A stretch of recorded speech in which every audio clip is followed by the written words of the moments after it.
So I received a phone call from Mercy for Animals regarding an undercover investigation they were doing in Texas. They've got someone inside a cow rearing farm, and what they do there is they grow out calves for the dairy industry. These 2 bales be enough? Yeah, I think that'll be good. How many days you gone for? I'll be back on Friday.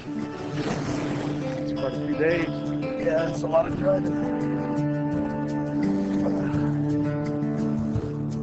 Cows can usually produce milk for up to 18 months. And so every 18 months, the cows need to be prepared to have another baby. These baby cows, less than a day old, are being taken away from their moms and brought to these facilities where they're either grown out and returned to the dairy industry or just left to die. Yeah, that's good. All right, be safe. All right, thanks.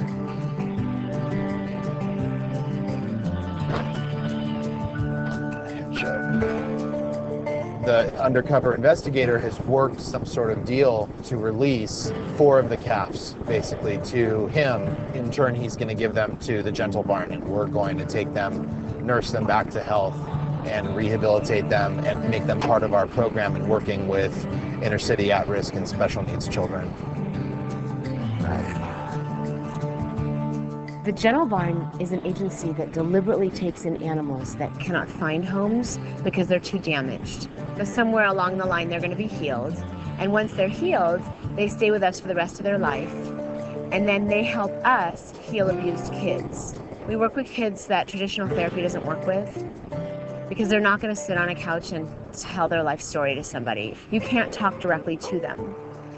But I can talk about the animals that have their same stories. And so through the stories, I can talk indirectly to them. And all of a sudden, whereas they come in angry and shut down within 20 minutes through a story, they're looking me in the eye and they're wanting to know more because they're connecting with what I'm saying. Because really the animal's story is their story. The hope is that the person who's there undercover will be able to stay there. They call it heat. You know, they say right now he's got no heat on him. But if any word gets out or any kind of spook happens, then you have to consider that their willingness to do what they're doing to the animals that are there, which is so brutal, you know, could happen to him. See you on Friday. Talk to you on the way. All right. Bye, guys. Let's do this.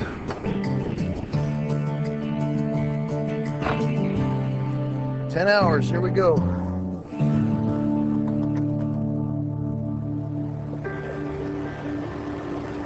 The rescue we just did was a pretty intense one. The method in which they were euthanizing the animals. And that's such an unfair word when coming to this particular place. The word isn't euthanize, the word is murder. Most states, about 30 states, have common farming exemptions, which mean that anything that you do a farm animal, as long as it's considered standard in the industry, is deemed legal. And we know that the industry is capable of really egregious abuse. So they essentially allow the industry to decide for themselves what is appropriate. It comes down to economics. If you have to have a baby to have milk from a cow, but you don't want the baby, you just want the milk, then you've got millions of babies not wanted because their milk is stolen. So then what do you do with those millions of babies? Okay, there's 2 choices. You can shoot them in the head and pay to get them removed. But then the dairy industry is cutting into their profits by having to dispose of all the dead babies. So they came up with this veal idea to try to make a profit on the waste from the dairy industry. The veal industry is the dairy industry. And that is the best kept secret in America. People don't know. The guy who's in there now, and I can't even believe that he's enduring what he is witnessing calves being either left to starve to death and die or beaten in the head with hammers. And sometimes they don't succeed and they lay there dying on the floor. And sometimes it takes them hours or even a day. And I mean, It's unconscionable to do that kind of thing to any living being. More and more people are starting to understand that there may be something cruel or wrong about the way that we're treating farmed animals, but they don't really want to know. Because once they know, there's now an obligation to become part of the solution. Whether you agree with animals being raised or killed for food, certainly most people can agree that at least these animals shouldn't be tortured. And it's a complete abuse of power to subject these animals to literally a lifetime of misery. So we just got to Texas. We're about to go in and meet with the undercover investigator and Nathan, who's here from Mercy for Animals. We're going to learn about what's been going on there and what our cover story is going to be and get set up for that.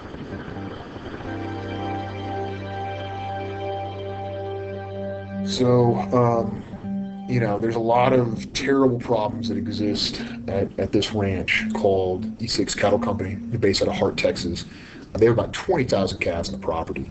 They give no medicine to these certain calves, these crossbreed calves, and they don't treat them at all. The owner admits it on tape that he lets them die. They're not worth much to him. And if they're in the middle of dying, that people will just let them suffer through the night and maybe kill them tomorrow, you know, the next day if they've survived.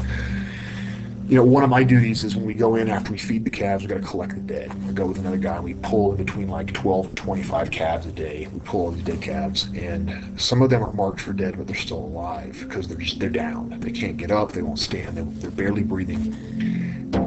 And the first euthanasia method that I was shown is using a hammer. So, you know, I was hired as a carpenter. We have carpentry hammers, and we just try and, you know, this guy shows me that he takes the hammer, he beats the calf on the back of the head, and it just whacks them. And it's like the calf will keep breathing for a while and keep twitching and moving. You know, I complained about this to the owner and said, look, this hammer's not working very well. You know, do y'all have a rifle? It's this little .22 rifle. And I've seen a calf left over that someone had shot that was just bleeding out of the head and still alive. And I mean, the .22 rifle just does not work very well. So unfortunately, with the options between a carpentry hammer and this little .22 rifle that jammed twice on me when I tried to fire it, you know, hammer seems to be the more humane method of euthanasia. If you can even call beating a calf in the head humane. Anyone that's buying meat, dairy, or eggs that could very likely be coming from these facilities really has to also look at themselves and how they're responsible, because essentially we're hiring people to do this on our behalf. Somebody's doing this dirty work. Animal Ag hates to hear us say, but I have the footage to prove it from all these cases. It could be a corporate farm, it could be a family farm, it could be large, it could be small. There is illegal abuse going on. And what I have found in particular is that the less human contact there is with the animals at a facility, the more neglect. The more human contact, the more violence, especially when you have more animals to deal with, because you have to make a move. And the quickest way to do that, when you're worried about the bottom line, which is the dollar, is to abuse the hell out of them. There's another part to it, which is, well, what the heck are they supposed to do? They need the money. They have to work. They have children. They have families they're supporting. So if they're being told by their boss that this is how you do it, they're going to listen. This is a privately owned place. This is a family farm. I feel devastated that it's happening. And I feel like I will work my fingers to the bone, and I will work to the end of time to try to stop it. What we're going to do now is, first we're going to try and get some calves out of there, and that's where Gentle Bark comes in. You know, Mercy for Animals is going to try to get some kind of legal action taken, go to the authorities, but Gentle Bark is a group that, you know, they can be a voice for the voiceless and try and help expose what it is that goes on at this place day to day. I met the undercover investigator a couple times now. He blows my mind. The fact that a vegan man with the compassion that he has can go into a facility like this and experience what he does and have to participate in what's going on there in the name of the animals. I have so much admiration for him and his work and the organization and their work.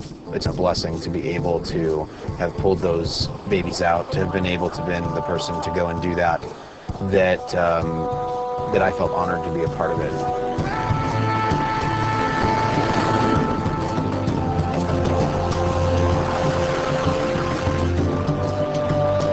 Hopefully this case will be bigger than just 4 calves. We hope that their stories wake up a lot of people, the masses, the public, to what's really happening to farmed animals. And if we as a society can have compassion and empathy and respect towards creatures that very few of us know or can relate to, I think that the world, in a much broader sense, would be a kinder and more peaceful place for all of its inhabitants.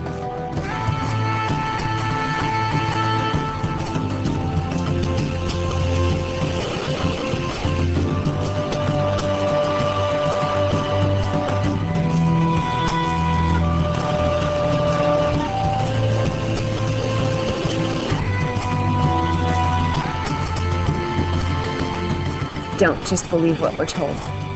Do research, check it out, figure out what's going on behind the scenes, and then follow your heart.